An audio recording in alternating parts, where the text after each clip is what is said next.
The Book of Jasher, a captioned audiobook narrated by In His Word 2. Chapter 71. And when Moses was 18 years old, he desired to see his father and mother, and he went to them to Goshen. And when Moses had come near Goshen, he came to the place where the children of Israel were engaged in work, and he observed their burdens. And he saw an Egyptian smiting one of his Hebrew brethren. And when the man who was beaten saw Moses, he ran to him for help, for the man Moses was greatly respected in the house of Pharaoh. And he said to him, My lord, attend to me. This Egyptian came to my house in the night, bound me, and came to my wife in my presence, and now he seeks to take my life away. And when Moses heard this wicked thing, his anger was kindled against the Egyptian. And he turned this way and the other. And when he saw that there was no man there, he smote the Egyptian and hid him in the sand, and delivered the Hebrew from the hand of him that smote him. And the Hebrew went to his house, and Moses returned to his home, and went forth and came back to the king's house. And when the man had returned home, he thought of repudiating his wife, for it was not right in the house of Jacob for any man to come to his wife after she had been defiled. And the woman went and told her brothers, and the woman's brothers sought to slay him, and he fled his house and escaped. And on the second day Moses went forth to his brethren, and saw, and behold, 2 men were quarreling. And he said to the wicked one, Why dost thou smite thy neighbor? And he answered him and said unto him, Who has set thee for a prince and judge over us? Dost thou think to slay me, as thou didst slay the Egyptian? And Moses was afraid, and he said, Surely the thing is known? And Pharaoh heard of this affair, and he ordered Moses to be slain. So God sent his angel, and he appeared unto Pharaoh in the likeness of a captain of the guard. And the angel of the Lord took the sword from the hand of the captain of the guard, and took his head off with it. For the likeness of the captain of the guard was turned into the likeness of Moses. And the angel of the Lord took hold of the right hand of Moses, and brought him forth from Egypt, and placed him from without the borders of Egypt, a distance of 40 days' journey. And Aaron his brother alone remained in the land of Egypt. And he prophesied to the children of Israel, saying, Thus says the Lord God of your ancestors, Throw away each man the abominations of his eyes, and do not defile yourselves with the idols of Egypt. And the children of Israel rebelled, and would not hearken to Aaron at that time. And the Lord thought to destroy them, were it not that the Lord remembered the covenant which he had made with Abraham, Isaac, and Jacob.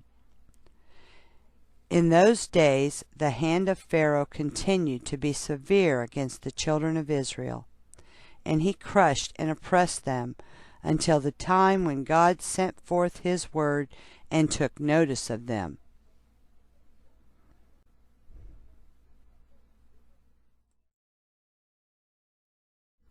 Chapter 72.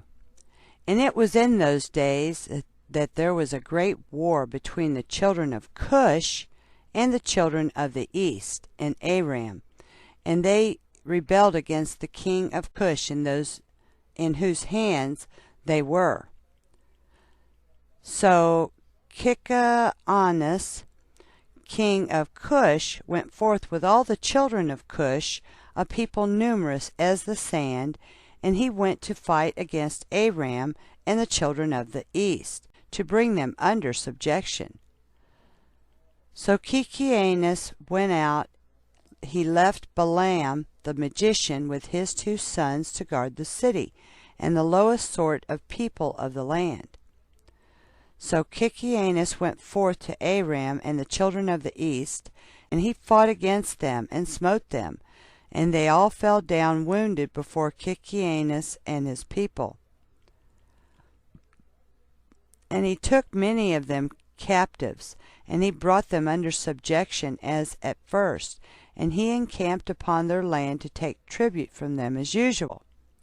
And Balaam the son of Beor, when the king of Cush had left him to guard the city and the poor of the city, he rose up and advised with the people of the land to rebel against King Kikianus, not to let him enter the city when he should come home. And the people of the land hearkened to him, and they swore to him, and made him king over them, and his 2 sons for captains of the army. So they rose up and raised the walls of the city at the 2 corners, and they built an exceedingly strong building. And at the 3rd corner they dug ditches without number, between the city and the river which surrounded the whole land of Cush, and they made the waters of the rivers burst forth there. At the 4th corner they collected numerous serpents by their incantations and enchantments, and they fortified the city and dwelt therein, and no one went out or in before them. And Kikianus fought against Aram and the children of the east, and he subdued them as before, and they gave him their usual tribute, and he went and returned to his land. And when Kikianus the king of Cush approached his city, and all the captains of the forces with him, they lifted up their eyes and saw that the walls of the city were built up and greatly elevated. So the men were astonished at this. And they said to one another, It is because they saw that we were delayed in battle, and were greatly afraid of us. Therefore they have done this thing, and raised the city walls, and fortified them, so that the kings of Canaan might not come in battle against them. So the king and the troops approached the city door, and they looked up, and behold, all the gates of the city were closed. And they called out to the sentinels, saying, Open unto us, that we may enter the city. But the sentinels refused to open to them by the order of Balaam the magician, their king. They suffered them not to enter the city. So they raised a battle with them opposite the city gate, and 130 men of the army at Kikianus fell on that day. And on the next day they continued to fight, and they fought at the side of the river. They endeavored to pass, but were not able. So some of them sank in the pits and died. So the king ordered them to cut down trees to make rafts, upon which they might pass to them, and they did so. And when they came to the place of the ditches, the waters revolved by mills, and 200 men upon 10 rafts were drowned. And on the 3rd day they came to fight at the side where the serpents were, but they could not approach there, for the serpents slew of them 170 men. And they ceased fighting against Cush, and they besieged Cush for 9 years.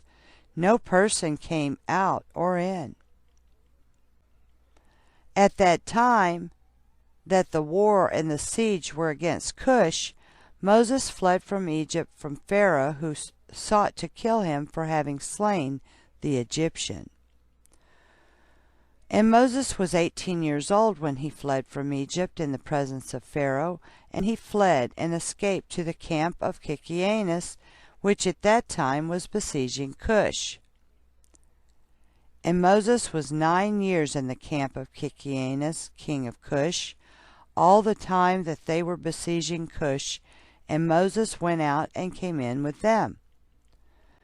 And the king and princes and all the fighting men loved Moses, for he was great and worthy. His stature was like a noble lion, his face was like the sun, and his strength was like that of a lion, and he was counselor to the king. And at the end of 9 years Kikianus was seized with a mortal disease, and his illness prevailed over him, and he died on the 7th day. So his servants embalmed him, and carried him and buried him opposite the city gate to the north of the land of Egypt. And they built over him an elegant, strong, and high building, and they placed great stones below. And the king's scribes engraved upon those stones all the might of their king Kikianus, and all his battles which he had fought. Behold, they are written there at this day. Now after the death of Kikianus, king of Cush, it grieved his men and troops greatly on account of the war. So they said to one another, Give us counsel what we are to do at this time, as we have resided in the wilderness 9 years away from our homes. If we say we will fight against the city, many of us will fall wounded or killed, and if we remain here in the siege, we shall also die.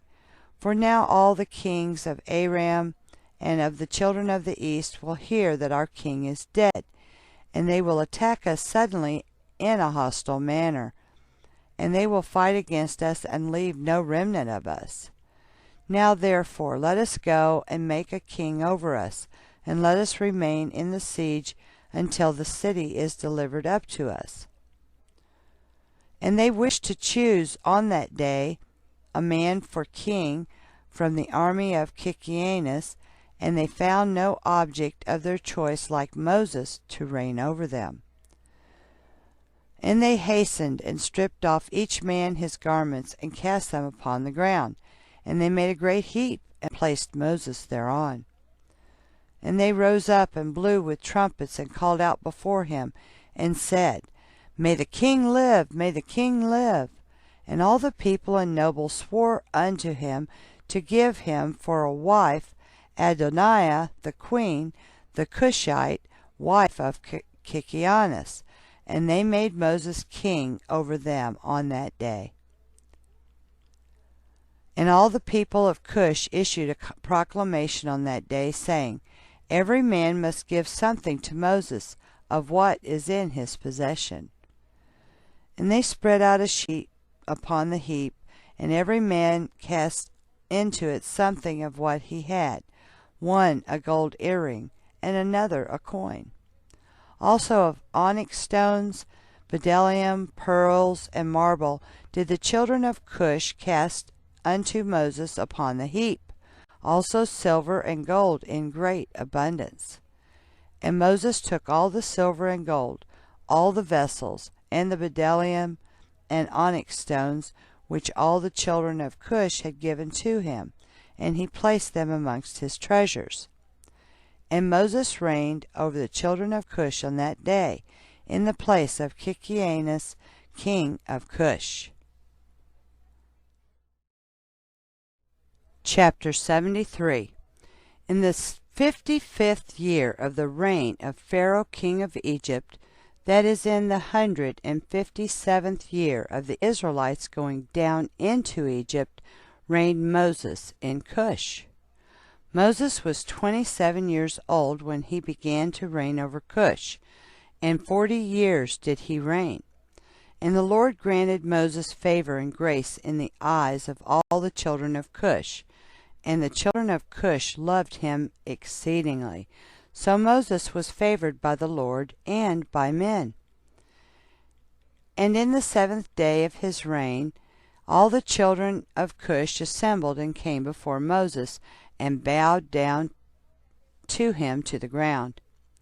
And all the children spoke together in the presence of the king, saying, Give us counsel, that we may see what is to be done to this city. For it is now 9 years that we have been besieged round about the city, and have not seen our children and our wives. So the king answered them, saying, If you will hearken to my voice in all that I shall command you, then will the Lord give the city into our hands, and we shall subdue it. For if we fight with them, as in the former battle which we had with them before the death of Kikianus, many of us will fall down wounded as before. Now, therefore, behold, here is counsel for you in this matter. If you will hearken to my voice, then will the city be delivered into our hands. So all the forces answered the king, saying, All that our Lord shall command, that will we do. And Moses said unto them, Pass through and proclaim a voice in the whole camp unto all the people, saying, Thus says the king, Go into the forest and bring with you one of the young ones of the stork, each man a young one in his hand. And any person transgressing the word of the king, who shall not bring his young one, he shall die, and the king will take all belonging to him. And when you shall bring them, they shall be in your keeping, and you shall rear them until they grow up, and you shall teach them to dart upon, as is the way of the young ones of a hawk. So all the children of Cush heard the words of Moses, and they rose up and caused a proclamation to be issued throughout the camp, saying, Unto you, all the children of Cush, the king's order is, that you go all together to the forest, and catch there the young storks, each man his young one in his hand, and you shall bring them home. And any person violating the order of the king shall die, and the king will take all that belongs to him. And the people did so, and they went out to the wood, and they climbed the fir trees, and caught each man a young one in his hand, all the young of the storks, and they brought them into the desert, and reared them by order of the king, and they taught them to dart upon, similar to the young hawks. And after the young storks were reared, the king ordered them to be hungered for 3 days, and all the people did so. And on the 3rd day the king said unto them, Strengthen yourselves, and become valiant men, and put on each man his armor, and gird his sword upon him, and ride each man his horse, and take each his young stork in his hand. And we will rise up and fight against the city at the place where the serpents are. And all the people did as the king had ordered. And they took each man his young one in his hand, and they went away. And when they came to the place of the serpents, the king said unto them, Send forth each man his young stork upon the serpents.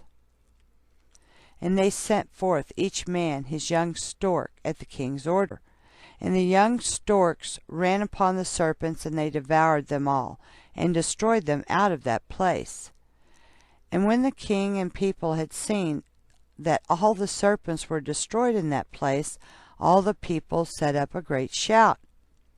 And they approached and fought against the city, and took it, and subdued it, and they entered the city. And there died on that day about 1,100 men of the people of the city, all that inhabited the city. But of the people besieging, not one died.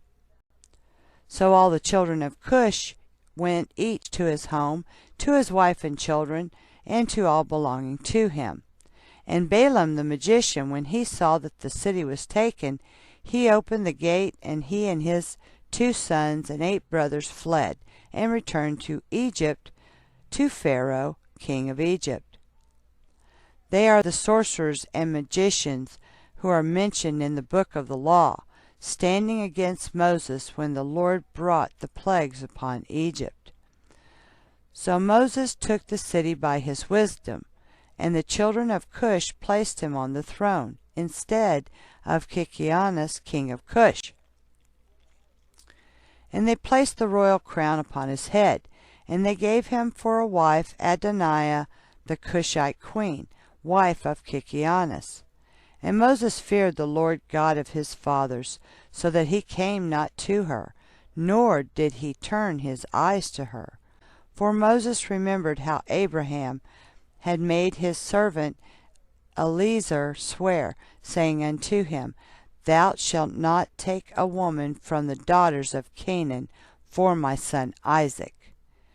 Also what Isaac did when Jacob had fled from his brother, when he commanded him, saying, Thou shalt not take a wife from the daughters of Canaan, nor make an alliance with any of the children of Ham. For the Lord our God gave Ham the son of Noah and his children and all his seed as slaves to the children of Shem and to the children of Japheth, and unto their seed after them for slaves forever. Therefore Moses turned not his heart nor his eyes to the wife of Kikianus all the days that he reigned over Cush. And Moses feared the Lord his God all his life, and Moses walked before the Lord in truth, with all his heart and soul. He turned not from the right way all the days of his life. He declined not from the way either to the right or to the left, in which Abraham, Isaac, and Jacob had walked. And Moses strengthened himself in the kingdom of the children of Cush, and he guided the children of Cush with his usual wisdom, and Moses prospered in his kingdom. And at that time Aram and the children of the east heard that Kikianus king of Cush had died. So Aram and the children of the east rebelled against Cush in those days. And Moses gathered all the children of Cush, a people very mighty, about 30,000 men, and he went forth to fight with Aram and the children of the east. And they went at first to the children of the east, and when the children of the east heard their report, they went to meet them, and engaged in battle with them. And the war was severe against the children of the east. So the Lord gave all the children of the east into the hand of Moses, and about 300 men fell down slain. And all the children of the east turned back and retreated. So Moses and the children of Cush followed them and subdued them, and put a tax upon them, as was their custom. So Moses and all the people with him passed from there to the land of Aram for battle. And the people of Aram also went to meet them, and they fought against them. And the Lord delivered them into the hand of Moses, and many of the men of Aram fell down wounded. And Aram also were subdued by Moses and the people of Cush, and also gave their usual tax. And Moses brought Aram and the children of the east under subjection to the children of Cush, and Moses and all the people who were with him turned to the land of Cush. And Moses strengthened himself in the kingdom of the children of Cush, and the Lord was with him, and all the children of Cush were afraid of him. The Book of Jasher, a captioned audiobook narrated by In His Word 2. Chapter 74. In the end of years died Saul, king of Edom, and Baal-Chanan, the son of Achbor, reigned in his place. In the 16th year of the reign of Moses over Cush, Baal-Chanan, the son of Achbor, reigned in the land of Edom over all the children of Edom for 38 years. In his days Moab rebelled against the power of Edom, having been under Edom since the days of Hadad the son of Bedad, who smote them and Midian, and brought Moab under subjection to Edom. And when Baal-Chanan the son of Achbor reigned over Edom, all the children of Moab withdrew their allegiance from Edom. And Angeas king of Africa died in those days, and Asdrubal his son reigned in his stead. And in those days died Janneus, king of the children of Chittim. And they buried him in his temple, which he had built for himself in the plain of Canopia for a residence, and Latinus reigned in his stead. In the 22nd year of the reign of Moses over the children of Cush, Latinus reigned over the children of Chittim 45 years. And he also built for himself a great and mighty tower, and he built therein an elegant temple for his residence, to conduct his government as was the custom. In the 3rd year of his reign he caused a proclamation to be made to all his skillful men, who made many ships for him. And Latinus assembled all his forces, and they came in ships, and they went therein to fight with Asdrubal, son of Angeas, king of Africa. And they came to Africa and engaged in battle with Asdrubal and his army.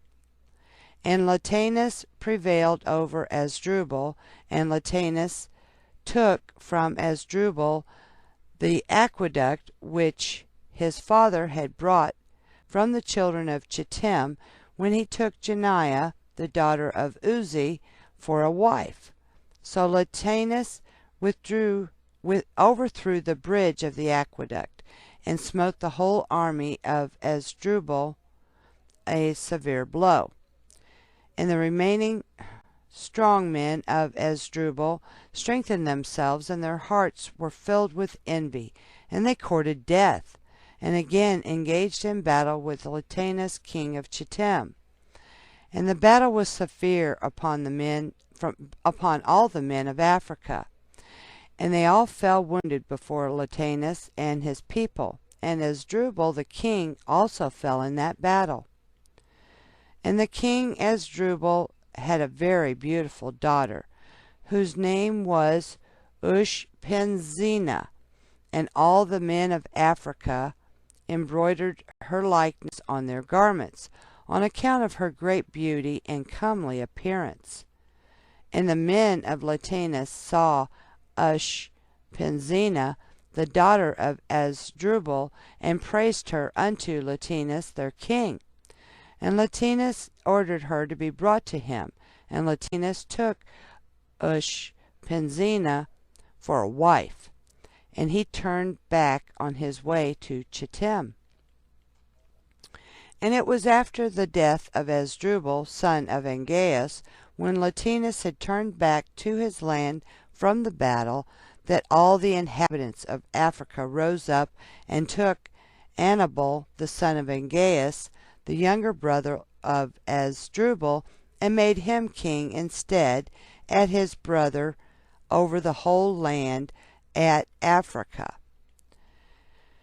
And when he reigned, he resolved to go to Chittim to fight with the children of Chittim, to avenge the cause of Asdrubal his brother, and the cause of the inhabitants of Africa.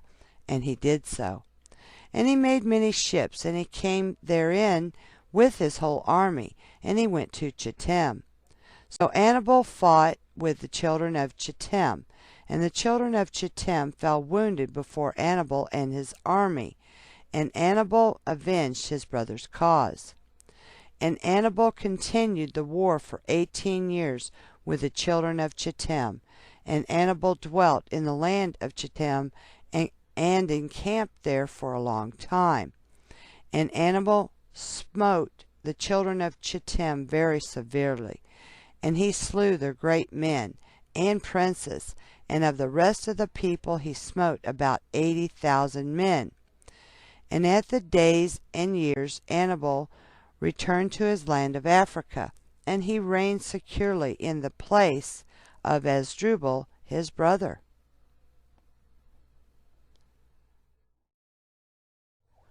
Chapter 75. At that time, in the 118th year of the Israelites going down into Egypt, there went forth from Egypt valiant men, 30,000 on foot, from the children of Israel, who were all of the tribe of Joseph, of the children of Ephraim, the son of Joseph.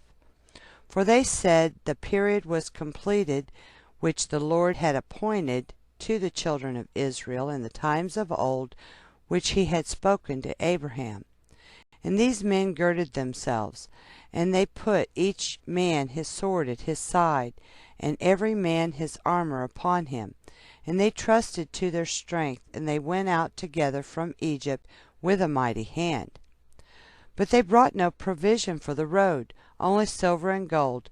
Not even bread for that day did they bring in their hands, for they thought of getting their provision for pay from the Philistines, and if not, they would take it by force. And these men were very mighty and valiant men. One man could pursue 1,000, and two could rout 10,000. So they trusted to their strength, and went together as they were. And they directed their course toward the land of Goth. And they went down and found the shepherds of Goth feeding the cattle of the children of Goth. And they said to the shepherds, Give us some of the sheep for pay, that we may eat, for we are hungry, for we have eaten no bread this day. And the shepherds said, Are they our sheep or cattle, that we should give them to you even for pay? So the children of Ephraim approached to take them by force.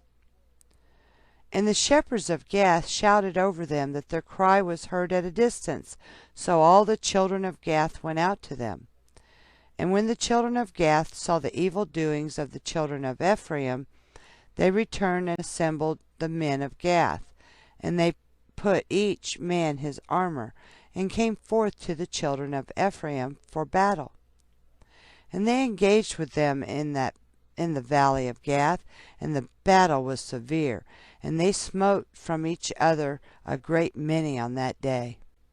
And on the second day the children of Gath sent to all the cities of the Philistines, that they should come to their help, saying, Come up unto us, and help us, that we may smite the children of Ephraim, who have come forth from Egypt to take our cattle, and to fight against us without cause.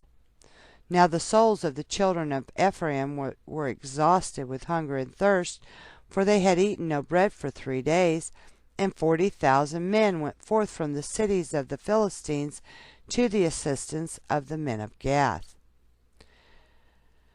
And these men were engaged in the battle with the children of Ephraim, and the Lord delivered the children of Ephraim into the hands of the Philistines. And they smote all the children of Ephraim, all who had gone forth from Egypt. None were remaining but 10 men who had run away from the engagement. For this evil was from the Lord against the children of Ephraim, for they transgressed the word of the Lord in going forth from Egypt, before the period had arrived which the Lord in the days of old had appointed to Israel. And of the Philistines also there fell a great many, about 20,000 men, and their brethren carried them and buried them in their cities. And the slain of the children of Ephraim remained forsaken in the valley of Gath for many days and years, and were not brought to burial, and the valley was filled with men's bones. And the men who had escaped from the battle came to Egypt, and told all the children of Israel all that had befallen them.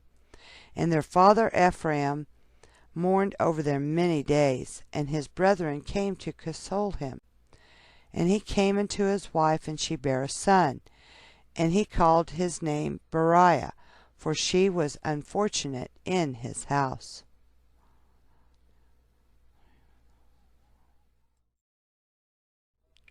Chapter 76.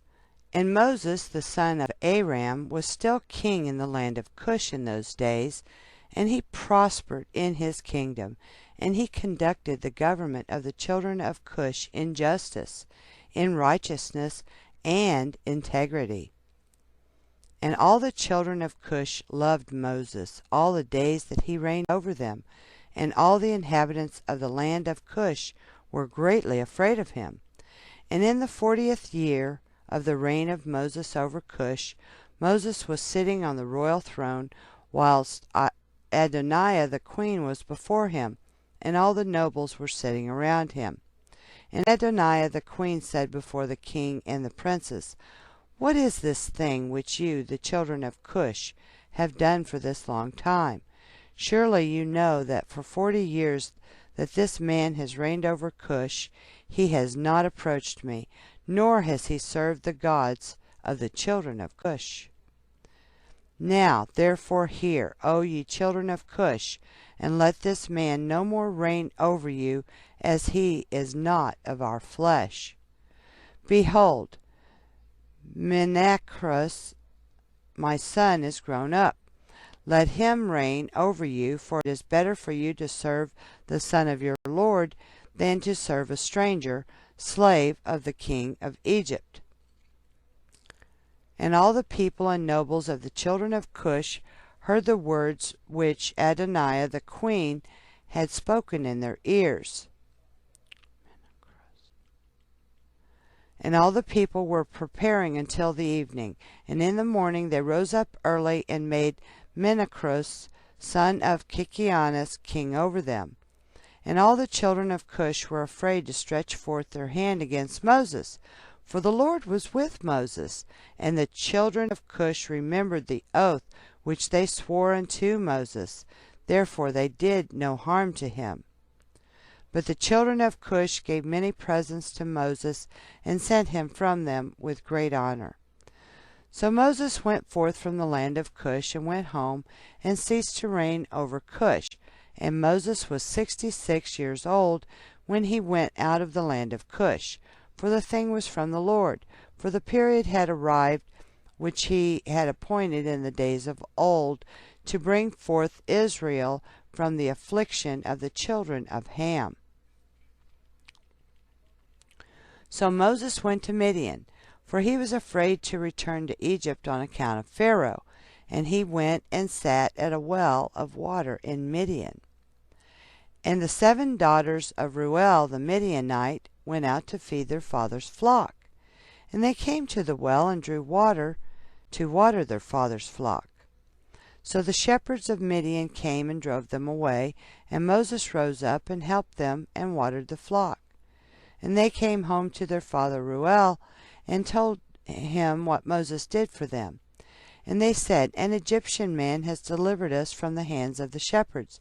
He drew up water for us and watered the flock. And Reuel said to his daughters, And where is he? Wherefore have you left the man? And Reuel sent for him, and fetched him, and brought him home. And he ate bread with him. And Moses related to Reuel that he had fled from Egypt, and that he reigned 40 years over Cush, and that they had afterward taken the government from him, and had sent him away in peace with honor and with presents. And when Reuel had heard the words of Moses, Reuel said within himself, I will put this man in the prison house, whereby I shall consolate the children of Cush, for he has fled from them.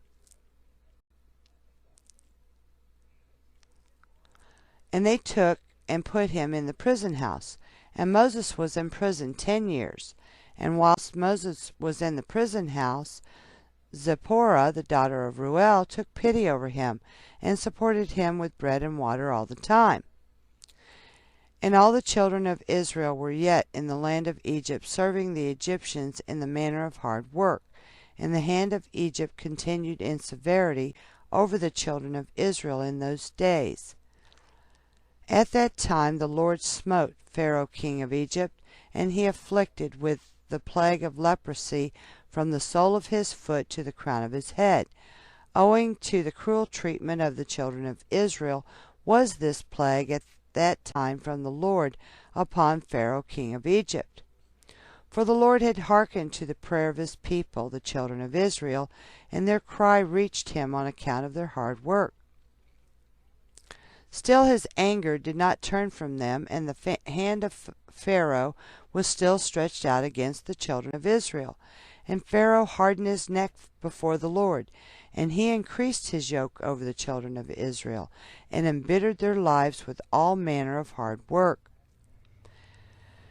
And when the Lord had inflicted the plague upon Pharaoh king of Egypt, he asked his wise men and sorcerers to cure him.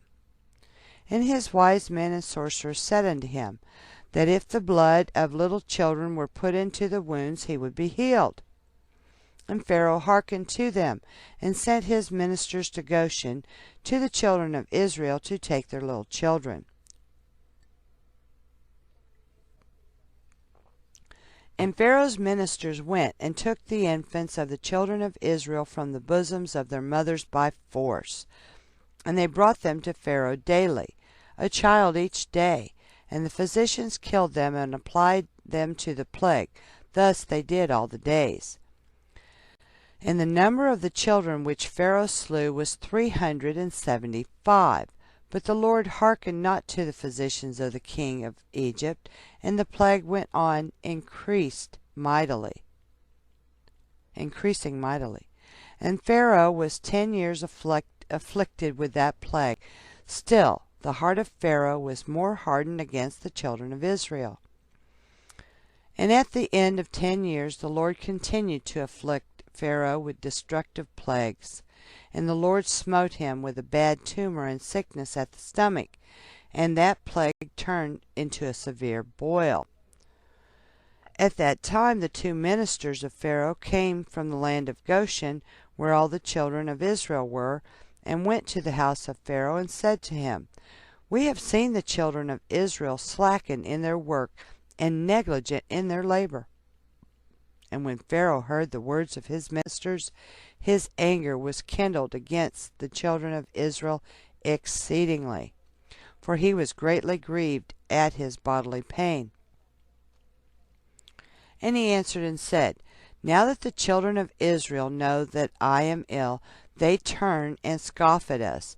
Now therefore harness my chariot for me, and I will betake myself to Goshen, and will see the scoff of the children of Israel with which they are deriding me.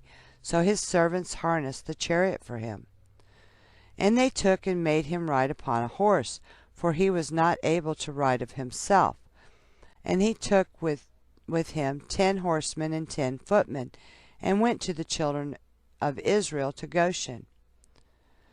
And when they had come to the border of Egypt, the king's horse passed into a narrow place, elevated in the hollow part of the vineyard, fenced on both sides, the low, plain country being on the other side.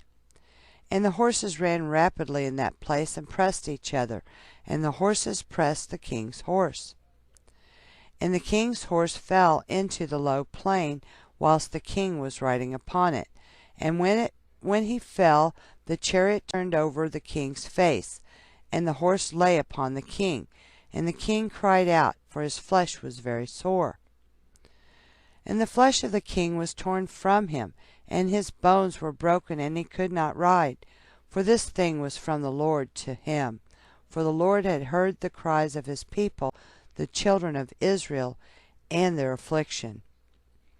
And his servants carried him upon their shoulders, a little at a time, and they brought him back to Egypt, and the horsemen who were with him came also back to Egypt. And they placed him in his bed, and the king knew that his end was come to die. So Apparaneth, the queen, his wife, came and cried before the king, and the king wept a great weeping with her.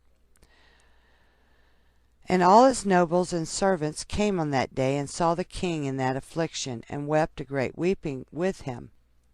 And the princes of the king and all his counselors advised the king to cause one to reign in his stead in the land, whomsoever he should choose from his sons. And the king had 3 sons and 2 daughters, which Apparaneth the queen his wife had borne to him, besides the king's children of concubines. And these were their names: the firstborn Othri, the second Adikam, the third Morion, and their sisters. The name of the elder Bathia, and of the other Akuzi. And Othri, the firstborn of the king, was an idiot, precipitate and hurried in his words. But Adikam was cunning and wise man, and knowing in all wisdom of Egypt, but of unseemly aspect, thick in flesh, and very short in stature. His height was 1 cubit. And when the king saw Adikam, his son, intelligent and wise in all things, the king resolved that he should be king in his stead after his death. And he took for him a wife, Gedudah, daughter of Alabot, and he was 10 years old, and she bare unto him 4 sons. And he afterward went and took 3 wives, and begat 8 sons and 3 daughters. And the disorder greatly prevailed over the king, and his flesh stank like the flesh of a carcass cast upon the field in summertime, during the heat of the sun. And the king saw that his sickness had greatly strengthened itself over him. He ordered his son Adikam to be brought to him, and they made him king over the land in his place. And at the end of 3 years the king died, in shame, disgrace, and disgust. And his servants carried him and buried him in the sepulchre of the kings of Egypt in Zoan Mizraim. But they embalmed him not, as was usual with kings, for his flesh was putrid, and they could not approach to embalm him on account of the stench.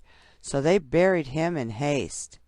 For this evil was from the Lord to him, for the Lord had requited him evil for the evil which in his days he had done to Israel. And he died with terror and with shame. And his son Adikam reigned in his place. The Book of Jasher, a captioned audiobook narrated by In His Word 2. Chapter 77. Adikam was 20 years old when he reigned over Egypt. He reigned 4 years. In the 206th year of Israel's going down to Egypt did Adikam reign over Egypt. But he continued not so long in his reign over Egypt as his fathers had continued in their reigns. For Melul, his father, reigned 94 years in Egypt, but he was 10 years sick and died, for he had been wicked before the Lord. And all the Egyptians called the name of Adikam Pharaoh, like the name of his fathers, as was their custom to do in Egypt. And all the wise men of Pharaoh called the name of Adikam Ahuz, for short is called Ahuz in the Egyptian language. And Adikam was exceedingly ugly, and he was 1 cubit and a span, and he had a great beard which reached to the soles of his feet. And Pharaoh sat upon his father's throne to reign over Egypt, and he conducted the government of Egypt in his wisdom. And whilst he reigned, he exceeded his father, and all the preceding kings in wickedness, and he increased his yoke over the children of Israel. And he went with his servants to Goshen, to the children of Israel, and he strengthened the labor over them. And he said unto them, Complete your work, each day's task, and let not your hand slacken from your work from this day forward, as you did in the days of my father. And he placed officers over them from amongst the children of Israel. And over these officers he placed taskmasters from amongst his servants. And he placed over them a measure of bricks for them to do according to that number day by day. And he turned back and went to Egypt. At that time the taskmasters of Pharaoh ordered the officers of the children of Israel according to the command of Pharaoh, saying, Thus says Pharaoh, Do your work each day, and finish your task, and observe the daily measure of bricks, diminish not anything. And it shall come to pass that if you are deficient in your daily bricks, I will put your young children in their stead. And the taskmasters of Egypt did so in those days as Pharaoh had ordered them. And whenever any deficiency was found in the children of Israel's measure of their daily bricks, the taskmasters of Pharaoh would go to the wives of the children of Israel and take infants of the children of Israel to the number of bricks deficient. They would take them by force from their mothers' laps and put them in the building instead of the bricks, whilst their fathers and mothers were crying over them and weeping when they heard the weeping voices of their infants in the wall of the building. And the taskmasters prevailed over Israel, that the Israelites should place their children in the building, so that a man placed his son in the wall and put mortar over him, whilst his eyes wept over him, and his tears ran down upon his child. And the taskmasters of Egypt did so to the babes of Israel for many days, and no one pitied or had compassion over the babes of the children of Israel. And the number of all the children killed in the building was 270, some whom they had built upon instead of the bricks which had been left deficient by their fathers, and some whom they had drawn out dead from the building. And the labor imposed upon the children of Israel in the days of Anakim exceeded in hardship that which they performed in the days of his father. And the children of Israel sighed every day on account of their heavy work, for they had said to themselves, Behold, when Pharaoh shall die, his son will rise up and lighten our work. But they increased the latter work more than the former, and the children of Israel sighed at this, and their cry ascended to God on account of their labor. And God heard the voice of the children of Israel and their cry in those days, and God remembered to them his covenant, which he had made with Abraham, Isaac, and Jacob. And God saw the burden of the children of Israel and their heavy work in those days, and he determined to deliver them. And Moses, the son of Amram, was still confined in the dungeon in those days, in the house of Reuel the Midianite, and Zipporah the daughter of Reuel did support him with food secretly day by day. And Moses was confined in the dungeon in the house of Reuel for 10 years. And at the end of 10 years, which was the first year of the reign of Pharaoh over Egypt, in the place of his father, Zipporah said to her father Reuel, No person inquires or seeks after the Hebrew man, whom thou didst bind in prison now 10 years. Now therefore, if it seem good in thy sight, let us send and see whether he is living or dead. But her father knew not that she had supported him. And Reuel her father answered and said to her, Has ever such a thing happened, that a man should be shut up in a prison without food for 10 years, and that he should live? And Zipporah answered her father, saying, Surely thou hast heard that the God of the Hebrews is great and awful, and does wonders for them at all times. He it was who delivered Abraham from Ur of the Chaldeans, and Isaac from the sword of his father, and Jacob from the angel of the Lord who wrestled with him at the ford of Jabbok. Also, with this man he has done many things. He delivered him from the river in Egypt, and from the sword of Pharaoh, and from the children of Cush. Also can he deliver him from famine and make him live. And the thing seemed good in the sight of Reuel, and he did according to the word of his daughter, and sent to the dungeon to ascertain what became of Moses. And he saw, and behold, the man Moses was living in the dungeon, standing upon his feet, praising and praying to the God of his ancestors. And Reuel commanded Moses be brought out of the dungeon. So they shaved him, and he changed his prison garments and ate bread. And afterward Moses went into the garden of Reuel, which was behind the house, and he there prayed to the Lord his God, who had done mighty wonders for him. And it was that whilst he prayed, he looked opposite to him, and behold, a sapphire stick was placed in the ground, which was planted in the midst of the garden. And he approached the stick, and he looked, and behold, the name of the Lord God of hosts was engraved thereon, written and developed upon the stick. And he read it, and stretched forth his hand, and he plucked it like a forest tree from the thicket, and the stick was in his hand. And this is the stick which all the works of our God were performed, after he had created heaven and earth.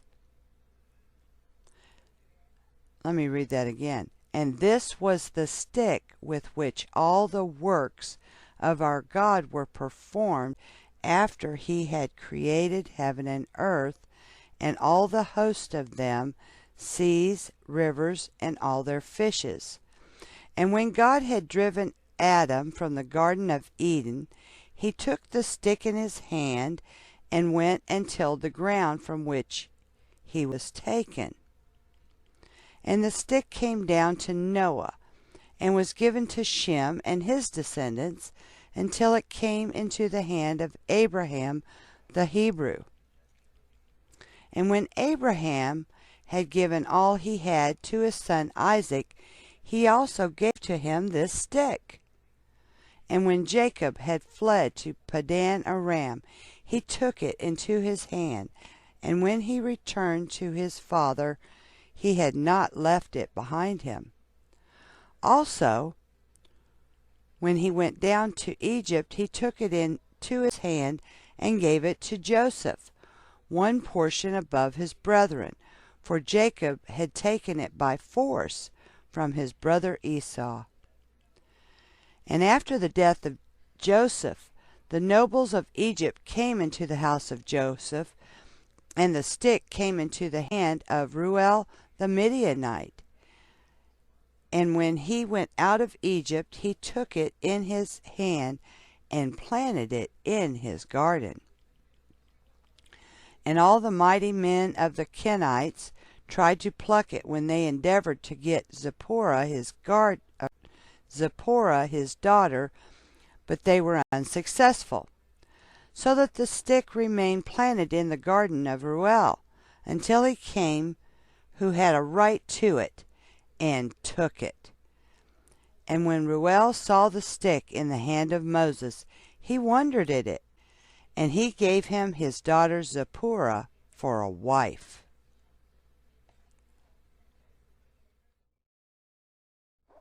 Chapter 78. At that time died Baal-Chanan, son of Achbor, king of Edom, and he was buried in his house in the land of Edom. And after his death the children of Esau sent to the land of Edom, and took from there a man who was in Edom, whose name was Hadad, and they made him king over them in that place of Baal-Chanan their king. And Hadad reigned over the children of Edom 48 years. And when he reigned, he resolved to fight against the children of Moab, to bring them under the power of the children of Esau, as they were before. But he was not able, because the children of Moab heard this thing, and they rose up and hastened to elect a king over them from amongst their brethren. And they afterward gathered together a great people, and sent to the children of Ammon, their brethren, for help to fight against Hadad, king of Edom. And Hadad heard heard the thing which the children of Moab had done, and was greatly afraid of them, and refrained from fighting against them. In those days Moses, the son of Aram, in Midian, took Zipporah, the daughter of Reuel, the Midianite, for a wife. And Zipporah walked in the ways of the daughters of Jacob. She was nothing short of the righteousness of Sarah, Rebekah, Rachel, and Leah. And Zipporah conceived and bare a son, and he called his name Gershom, for he said, I was a stranger in a foreign land.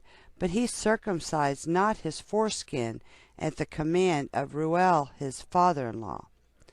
And she conceived again, and bare a son, but circumcised his foreskin, and called his name Eliezer.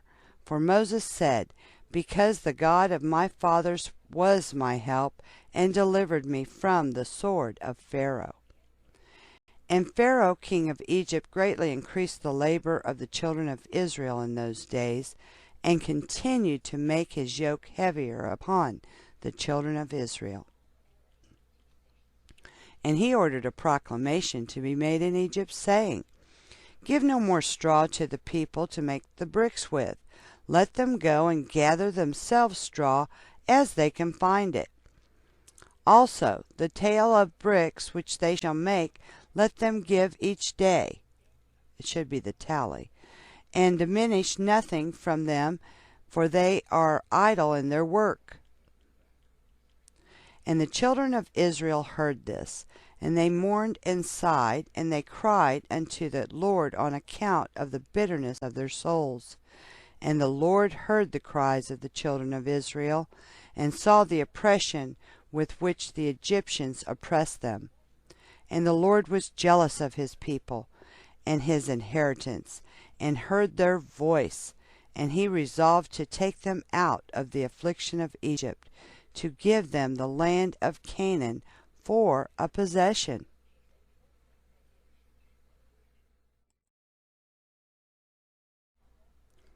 The Book of Jasher, a captioned audiobook narrated by In His Word 2. Chapter 79. And in those days Moses was feeding the flock of Reuel the Midianite, his father-in-law, beyond the wilderness of Sin. And the stick which he took from his father-in-law was in his hand. And it came to pass one day that a kid of goats strayed from the flock, and Moses pursued it, and it came to the mountain of God, to Horeb. And when he came to Horeb, the Lord appeared there unto him in the bush, and he found the bush burning with fire, but the fire had no power over the bush to consume it. And Moses was greatly astonished at this sight, wherefore the bush was not consumed. And he approached to see this mighty thing, and the Lord called unto Moses out of the fire, and commanded him to go down to Egypt, to Pharaoh king of Egypt, to send the children of Israel from his service. And the Lord said unto Moses, Go, return to Egypt, for all those men who sought thy life are dead. And thou shalt speak unto Pharaoh to send forth the children of Israel from his land. And the Lord showed him to do signs and wonders in Egypt before the eyes of Pharaoh and the eyes of his subjects, in order that they might believe that the Lord had sent him. And Moses hearkened to all that the Lord had commanded him, and he returned to his father-in-law and told him the thing. And Reuel said to him, Go in peace. And Moses rose up to go to Egypt, and he took his wife and sons with him. And he was at an inn in the road, and an angel of God came down and sought an occasion against him.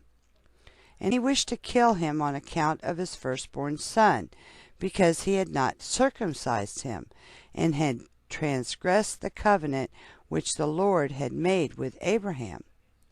For Moses had hearkened to the words of his father-in-law, which he had spoken to him, not to circumcise his firstborn son. therefore he circumcised him not. And Zipporah saw the angel of the Lord seeking an occasion against Moses, and she knew that this thing was owing to his not having circumcised her son Gershom. And Zipporah hastened, and took of the sharp rock stones that were there, and she circumcised her son, and delivered her husband and her son from the hand of the angel of the Lord. And Aaron, the son of Aram, the brother of Moses, was in Egypt walking at the riverside on that day. And the Lord appeared to him in that place, and he said to him, Go now toward Moses in the wilderness. And he went and met him in the mountain of God, and he kissed him. And Aaron lifted up his eyes and saw Zipporah, the wife of Moses, and her children. And he said unto Moses, Who are these unto thee? And Moses said unto him, They are my wife and sons, which God gave to me in Midian. And the thing grieved Aaron on account of the woman and her children. And Aaron said to Moses, Send away the woman and her children, that they may go to her father's house. And Moses hearkened to the words of Aaron, and did so. And Zipporah returned with her children, and they went to the house of Reuel, and remained there until the time arrived when the Lord had visited his people, and brought them forth from Egypt from the hand at Pharaoh. And Moses and Aaron came to Egypt to the community of the children of Israel, and they spoke to them all the words of the Lord, and the people rejoiced an exceeding great rejoicing. And Moses and Aaron rose up early on the next day, and they went to the house of Pharaoh, and they took in their hands the stick of God. And when they came to the king's gate, 2 young lions were confined there with iron instruments, and no person went out or came in from before them, unless those whom the king ordered to come. When the conjurers came and withdrew the lions by their incantations, and this brought them to the king. And Moses hastened and lifted up the stick upon the lions, and he loosed them. And Moses and Aaron came into the king's house. The lions also came with them in joy, and they followed them and rejoiced as a dog rejoices over his master when he comes from the field. And when Pharaoh saw this thing, he was astonished at it, and he was greatly terrified at the report, for their appearance was like the appearance of the children of God. And Pharaoh said to Moses, What do you require? And they answered him, saying, The Lord God of the Hebrews has sent us to thee, to say, Send forth my people, that they may serve me. And when Pharaoh heard their words, he was greatly terrified before them. And he said to them, Go today, and come back to me tomorrow. And they did according to the word of the king. And when they had gone, Pharaoh sent for Balaam the magician, and to Jannes and Jambres his sons, and to all the magicians and conjurers and counselors which belonged to the king, and they all came and sat before the king. And the king told them all the words which Moses and his brother Aaron had spoke to him. And the magicians said to the king, But how came the men to thee, on account of the lions which were confined at the gate? And the king said, Because they lifted up their rod against the lions, and loosed them, and came to me. And the lions also rejoiced at them, as a dog rejoices to meet his master. And Balaam the son of Beor the magician answered the king, saying, These are none else than magicians like ourselves. Now therefore send for them, and let them come, and we will try them. And the king did so. And in the morning Pharaoh sent for Moses and Aaron to come before the king. And they took the rod of God, and came to the king, and spoke to him, saying, Thus said the Lord God of the Hebrews, Send my people, that they may serve me. And the king said to them, But who will believe you that you are the messengers of God, and that you will come to me by his order? Now therefore give a wonder or a sign in this matter, and then the words which you speak will be believed. And Aaron hastened, and threw the rod out of his hand before Pharaoh and before his servants, and the rod turned into a serpent. And the sorcerers saw this, and they cast each man his rod upon the ground, and they became serpents. And the serpent of Aaron's rod lifted up its head, and opened its mouth to swallow the rods of the magicians. And Balaam the magician answered and said, This thing has been from the days of old, that a serpent should swallow its fellow, and that living things devour each other. Now therefore restore it to a rod as was at first, and we will also restore our rods as they were at first. And if thy rod shall swallow our rods, then shall we know that the Spirit of God is in thee. And if not, thou art only an artificer like unto ourselves. And Aaron hastened and stretched forth his hand, and caught hold of the serpent's tail, and it became a rod in his hand. And the sorcerers did the like with their rods, and they got hold each man of the tail of his serpent, and they became rods as at first. And when they were restored to rods, the rod of Aaron swallowed up their rods. And when the king saw this thing, he ordered the book of records that related to the kings of Egypt to be brought. And they brought the book of records, the chronicles of the kings of Egypt, in which all the idols of Egypt were inscribed. For they thought of finding therein the name of Jehovah, but they found it not. And Pharaoh said to Moses and Aaron, Behold, I have not found the name of your God written in this book, and his name I know not.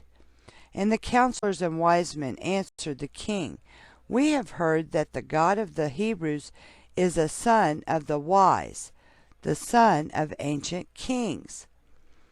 And Pharaoh turned to Moses and Aaron and said unto them, I know not the Lord whom you have declared, neither will I send his people. And they answered and said to the king, The Lord God of gods is his name, and he proclaimed his name over us from the days of our ancestors, and sent us, saying, Go to Pharaoh, and say unto him, Send my people, that they may serve me. Now therefore send us, that we may take a journey for 3 days in the wilderness, and there may sacrifice to him. For from the days of our going down to Egypt, he has not taken from our hands either burnt offering, oblation, or sacrifice. And if thou wilt not send us, his anger will be kindled against thee, and he will smite Egypt, either with the plague or with the sword. And Pharaoh said to them, Tell me now his power and his might. And they said to him, He created the heaven and the earth, the seas, and all their fishes. He formed the light, created the darkness, caused rain upon the earth, and watered it, and made the herbage and grass to sprout.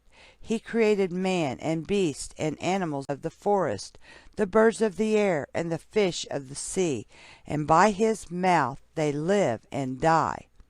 Surely he created thee in thy mother's womb, and put into thee the breath of life, and reared thee, and placed thee upon the royal throne of Egypt.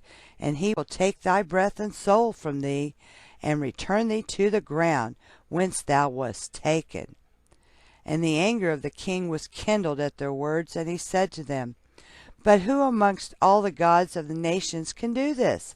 My river is mine own, and I have made it for myself. And he drove them from him, and he ordered the labor upon Israel to be more severe than it was yesterday and before.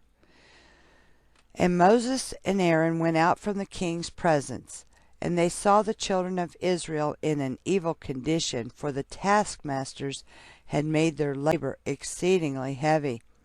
And Moses returned to the Lord and said, Why hast thou ill-treated thy people? For since I came to speak to Pharaoh, what thou didst send me for, he has exceedingly ill used the children of Israel. And the Lord said to Moses, Behold, thou wilt see that with an outstretched hand and heavy plagues Pharaoh will send the children of Israel from his land. And Moses and Aaron dwelt amongst their brethren, the children of Israel, in Egypt. And as for the children of Israel, the Egyptians embittered their lives with the heavy work which they imposed upon them. Chapter 80. And at the end of 2 years, the Lord again sent Moses to Pharaoh to bring forth the children of Israel and to send them out of the land of Egypt. And Moses went and came to the house of Pharaoh, and he spoke to him the words of the Lord who had sent him. But Pharaoh would not hearken to the voice of the Lord, and God roused his might in Egypt upon Pharaoh and his subjects, and God smote Pharaoh and his people with very great and sore plagues. And the Lord sent by the hand of Aaron, and turned all the waters of Egypt into blood, with all their streams and rivers. And when an Egyptian came to drink and draw water, he looked into his pitcher, and behold, all the water was turned into blood. And when he came to drink from his cup, the water in the cup became blood. And when a woman kneaded her dough and cooked her victuals, their appearance was turned to that of blood. And the Lord sent again, and caused all their waters to bring forth frogs, and all the frogs came into the houses of the Egyptians. And when the Egyptians drank, their bellies were filled with frogs, and they danced in their bellies as they danced when in the river. And all their drinking water and cooking water turned to frogs. Also when they lay in their beds, their perspiration bred frogs. Notwithstanding all this, the anger of the Lord did not turn from them, and his hand was stretched out against all the Egyptians to smite them with every heavy plague. And he sent and smote their dust to lice, and the lice became in Egypt to the height of 2 cubits upon the earth. And the lice were also very numerous in the flesh of man and beast, in all the inhabitants of Egypt, also upon the king and queen the Lord sent the lice, and it grieved Egypt exceedingly on account of the lice. Notwithstanding this, the anger of the Lord did not turn away, and his hand was still stretched out over Egypt. And the Lord sent all kinds of beasts of the field into Egypt, and they came and destroyed all Egypt, every man and beast and trees, and all things that were in Egypt. And the Lord sent fiery serpents, scorpions, mice, weasels, toads, together with others creeping in the dust, flies, hornets, fleas, bugs, and gnats, each swarm according to its kind, and all reptiles and winged animals according to their kind came to Egypt and grieved the Egyptians exceedingly. And the fleas and flies came into the eyes and ears of the Egyptians, and the hornet came upon them and drove them away, and they removed from it into their inner rooms, and it pursued them. And when the Egyptians hid themselves on account of the swarm of animals, they locked their doors after them, and God ordered the Sulanuth, which was in the sea, to come up and go into Egypt.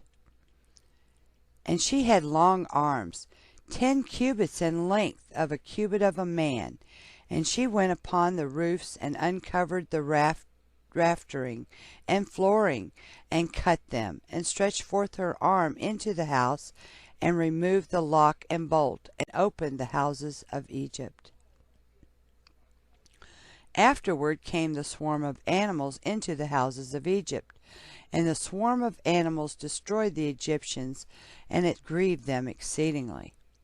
Notwithstanding this, the anger of the Lord did not turn away from the Egyptians, and his hand was yet stretched forth against them. And the gods sent the pestilence, and the pestilence pervaded Egypt, in the horses and asses, and in the camels, in herds of oxen and sheep, and in man.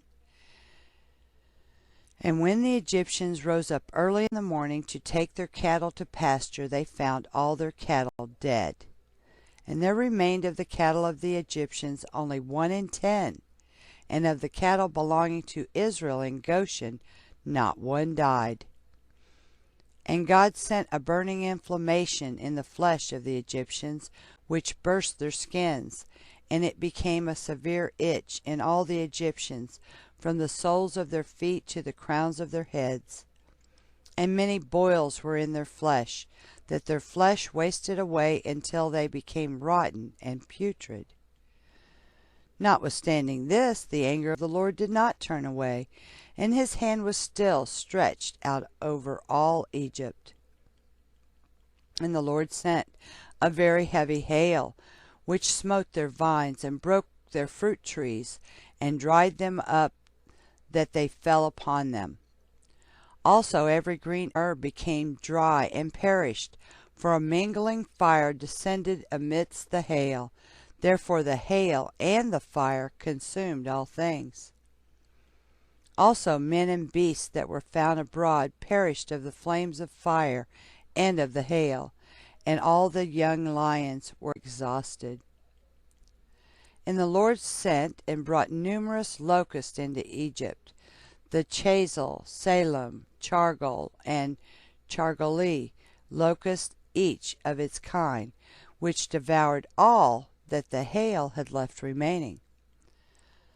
Then the Egyptians rejoiced at the locust, although they consumed the produce of the field, and they caught them in abundance, and salted them for food.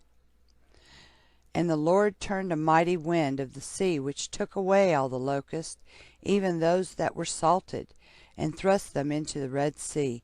Not one locust remained within the boundaries of Egypt. And God sent darkness upon Egypt, that the whole land that the whole land of Egypt and Pathros became dark for 3 days, so that a man could not see his hand when he lifted it to his mouth. At that time died many of the people of Israel, who had rebelled against the Lord, and who would not hearken to Moses and Aaron, and believed not in them that God had sent them,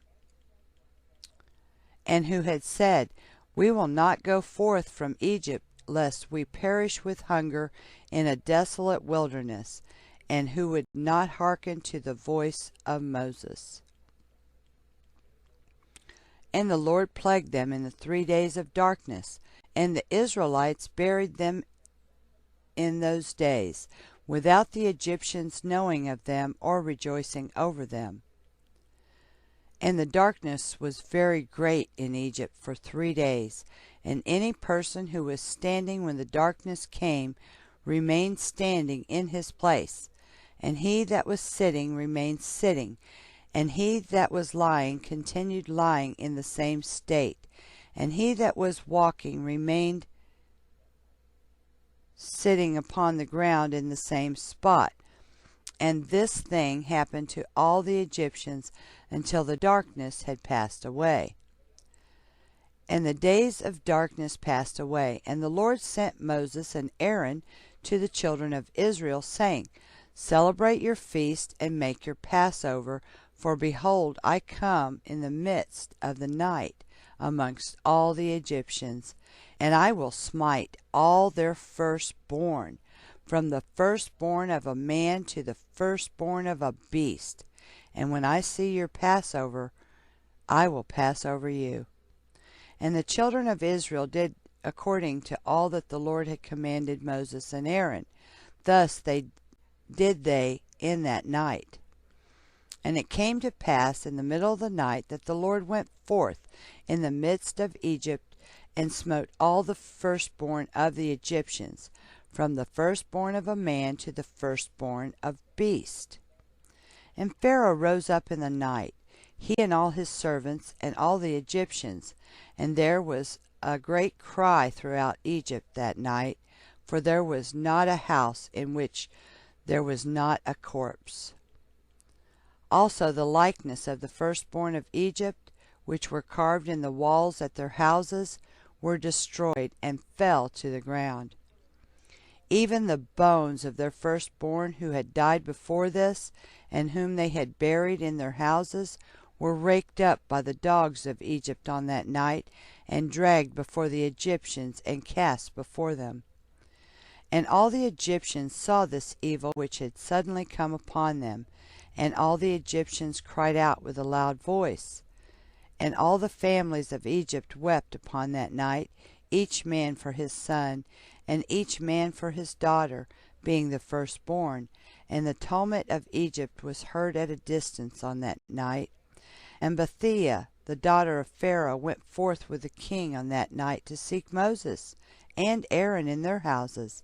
And they found them in their houses, eating and drinking and rejoicing with all Israel. And Bethia said to Moses, Is this the reward for the good which I have done to thee, who have reared thee and stretched thee out, and thou hast brought this evil upon me and my father's house? And Moses said to her, Surely 10 plagues did the Lord bring upon Egypt. Did any evil accrue to thee from any of them? Did one of them affect thee? And she said, No. And Moses said to her, Although thou art the firstborn to thy mother, thou shalt not die, and no evil shall reach thee in the midst of Egypt. And she said, What advantage is it to me when I see the king, my brother, and all his household and subjects in this evil, whose firstborn perish with all the firstborn of Egypt? And Moses said to her, Surely thy brother and his household and subjects, the families of Egypt, would not hearken to the words of the Lord. Therefore did this evil come upon them. And Pharaoh king of Egypt approached Moses and Aaron, and some of the children of Israel who were with them in that place, and he prayed to them, saying, Rise up, and take your brethren, all the children of Israel who are in the land, with their sheep and oxen, and all belonging to them. They shall leave nothing remaining. Only pray for me to the Lord your God. And Moses said to Pharaoh, Behold, though thou art thy mother's firstborn, yet fear not, for thou wilt not die. For the Lord has commanded that thou shalt live, in order to show thee his great might and strong stretched out arm. And Pharaoh ordered the children of Israel to be sent away, and all the Egyptians strengthened themselves to send them, for they said, We are all perishing. And all the Egyptians sent the Israelites forth with great riches, sheep and oxen, and precious things, according to the oath of the Lord between him and our father Abraham. And the children of Israel delayed going forth at night. And when the Egyptians came to them to bring them out, they said to them, Are we thieves that we should go forth in the night? And the children of Israel asked of the Egyptians vessels of silver, and vessels of gold, and garments. And the children of Israel stripped the Egyptians. And Moses hastened and rose up and went to the river of Egypt, and brought up from thence the coffin of Joseph, and took it with him. And the children of Israel also brought up each man his father's coffin with him, and each man the coffins of his tribe.